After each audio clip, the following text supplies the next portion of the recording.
د نبی کریم صلی الله علیه وسلم فرمان دی چې مسلمان د مسلمان ورور دی، نه به پر هغه باندې ظلم کوي، نه به رسوا کوي، نه به بې عزته ګڼي. یعنې یو مسلمان د بل مسلمان ورور دی، بل مسلمان به نه ذلیله کوي، نه به ظلم باندې کوي، نه به بې عزته ګڼي. عزتمنو زموږ محبوب پیغمبر صلی الله علیه وسلم څومره خوږې خبرې موږ ته کوي، خو افسوس زموږ د خپل محبوب پیغمبر د دې خوږو خبرو څخه لرې یو. کله چې مسلمانان په دا خبرو باندې خبر وو، دغه خبرې په خپل ځان کې عملي کړي وې، نو د مسلمانانو په مابینځ کې هیڅ تفریق نه، هیڅ بارډر نه، هر ملک، هر ځای، هر کونج له چې بکلي هیڅ نیوله او هیڅ منع نه وله. خو نن مسلمانان د ژبې پر بنیاد باندې تقسیم سوله، یو پر بل باندې ظلم کوي چې دا فلانی دی یا بل وایي دا فلانی دی، دا پښتون دی، دا پنجابی دی، دا بلوچ، دا سندی دی، دا عرب دی، دا عجم دی، دا فارسیبان دی، دا ازبک دی، دا تاجک دی، او دا فلانی دی، او دا فلانی. د ژبې پر نامه باندې یو د بل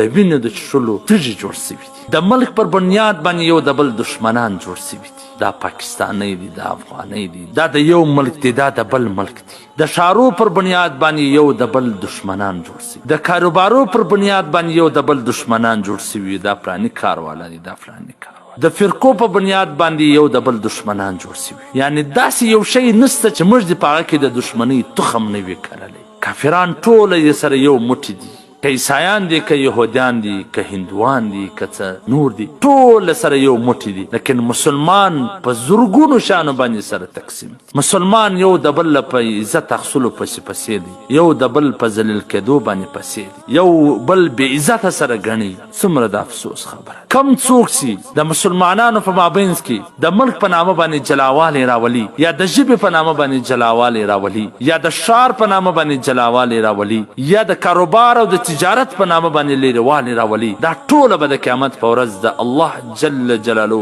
په حضور کې د مجرمانو په شکل کې ولاړ، او خپل محبوب پیغمبر ته به ټوله جوابده وي چې تاسې ولې پر دغه خبره باندې عمل نه وکړئ، تاسې ولې یو د بل قدر او احترام نه کوئ، تاسې ولې یو د بل عزت نه کوئ. نن کافرانو زموږ په منځ کې لاسونه اچولي دي، یو د یو په نامه وژني، بل د بل په نامه وژني، یو په یوه ډله تقسیموي، بل په بله ډله تقسیموي، یو پر یو ملک تقسیموي، بل پر بل ملک تقسیموي. د دنیا ټول ایجنسیانې لګیا دي د مسلمانانو په مابینځ کې په رنګارنګه نامو باندې ډلې جوړوي، په رنګارنګه نامو باندې تقسیمونه راولي، په رنګارنګه نامو باندې یو د بل عزتونه اخلي. بس مسلمانان هم نه خپله کې سره ګوري، نه سوچ سره کوي، بس روان دي یو د بل خلاف.